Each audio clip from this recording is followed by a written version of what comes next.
अकबर बीरबल की मजेदार कहानी। बीरबल की अनोखी तरकीब। घटना की शुरुआत। एक दिन की बात है।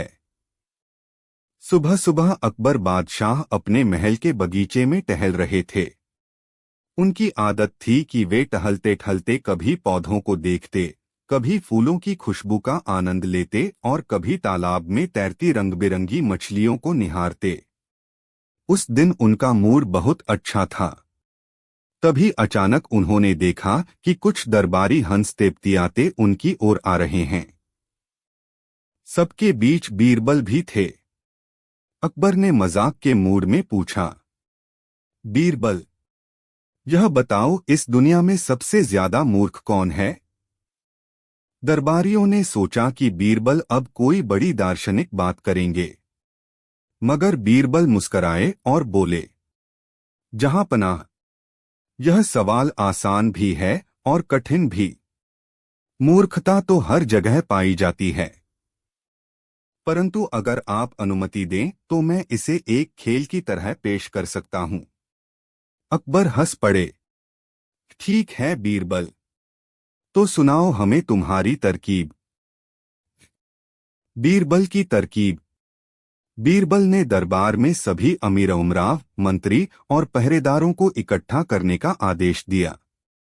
जब सब लोग आ गए तो बीरबल ने एक घोषणा की, जहांपनाह का सवाल है कि दुनिया का सबसे बड़ा मूर्ख कौन है। इसे खोजने का काम मुझे सौंपा गया है। तो मैं आज दरबार में एक प्रतियोगिता आयोजित करता हूं। जो व्यक्ति सबसे बड़ी मूर्खता कर दिखाएगा वही दरबार का महान मूर्ख कहलाएगा। सभी लोग एक दूसरे को देखने लगे। कुछ हंस पड़े, कुछ असमंजस में थे, मगर बादशाह अकबर बड़े खुश होकर बोले, वाह बीरबल, यह तो मजेदार खेल होगा। चलो देखते हैं कौन साबित करता है खुद को सबसे बड़ा मूर्ख। प्रतियोगिता की शुरुआत। पहला दरबारी आगे आया और बोला, जहांपनाह, मैंने एक बार सोने की मूर्ति समझकर पीतल की मूर्ति खरीदी थी। उस पर हजारों अशर्फियां खर्च कर दी। बाद में पता चला कि वह पीतल की है। सभी लोग हंस पड़े। अकबर ने भी मुस्कराकर कहा, ठीक है, यह मूर्खता है, मगर इतनी बड़ी भी नहीं। दूसरा मंत्री बोला, जहांपनाह, मैं एक बार नदी पार करने गया। नाविक से कहा, मुझे दूसरी तरफ पहुंचा दो, मैं तुम्हें सोने का सिक्का दूंगा। मगर जब दूसरी तरफ पहुंचा तो मैंने सिक्का देने के बजाय उसी सिक्के का नकली वादा किया। बाद में नाविक ने मुझे डंडों से खूब पीटा। क्या यह मूर्खता कम है? दरबार ठहाकों से गूंज उठा। फिर तीसरा उमराव बोला, जहांपनाह, मैंने एक बार घोड़ा खरीदा। सोचा बड़ा तेज भागेगा, पर जब उस पर बैठा तो पता चला कि वह लंगड़ा है और 2 कदम भी नहीं चल सकता। तब से मैं उसे घर पर घास खिलाता हूं। सभी लोग पेट पकड़कर हंसने लगे। बीरबल का खेल और मजा। एक एक करके कई लोग अपनी अपनी मूर्खताएं सुनाने लगे, मगर बीरबल हर बार कहते, नहीं, यह सबसे बड़ी मूर्खता नहीं है। इससे भी बड़ी कोई मूर्खता हो सकती है। आखिरकार सब थक गए। तब अकबर ने पूछा, तो बीरबल अब तुम ही बताओ, सबसे बड़ा मूर्ख कौन है?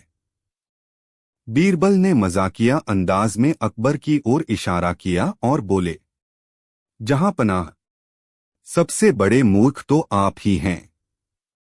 सुनते ही दरबार में सन्नाटा छा गया।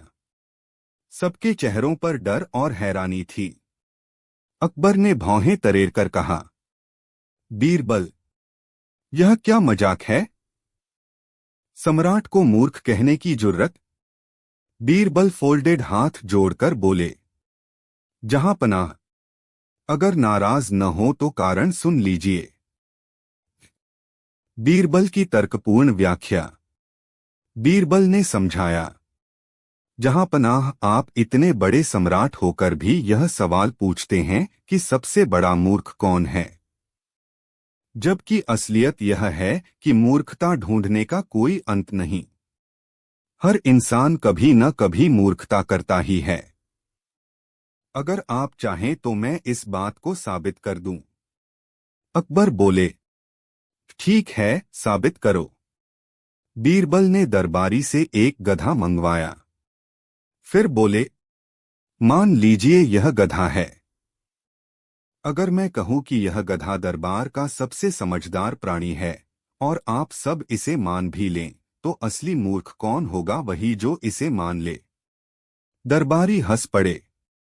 फिर बीरबल ने कहा, जहां पनाह, आपने मुझे यह जिम्मेदारी दी कि मैं मूर्ख ढूंढूं, और मैंने सबको परखा। सबने अपनी अपनी मूर्खताएं बताईं, परंतु असली मूर्ख वही है जो इस बेकार की खोज करवाए, और वह आप ही हैं। यह सुनकर अकबर पहले तो गंभीर हो गए, फिर ठहाका मारकर हंस पड़े। हास्य का तूफान। अकबर बोले, बीरबल, तुमने तो मुझे ही मूर्ख साबित कर दिया, लेकिन मानना पड़ेगा तुम्हारी बात बिल्कुल सही है, क्योंकि इंसान अपनी गलती या मूर्खता को छिपाने के बजाय अगर हंसकर स्वीकार कर ले तो वही असली समझदार है। सभी दरबारी तालियां बजाने लगे। माहौल ठहाकों और तालियों से गूंज उठा। सीख। इस कहानी से हमें यह शिक्षा मिलती है कि हर इंसान से कभी न कभी गलती होती है, और यह स्वाभाविक है। मूर्खता छिपाने की बजाय स्वीकार करना ही असली बुद्धिमानी है।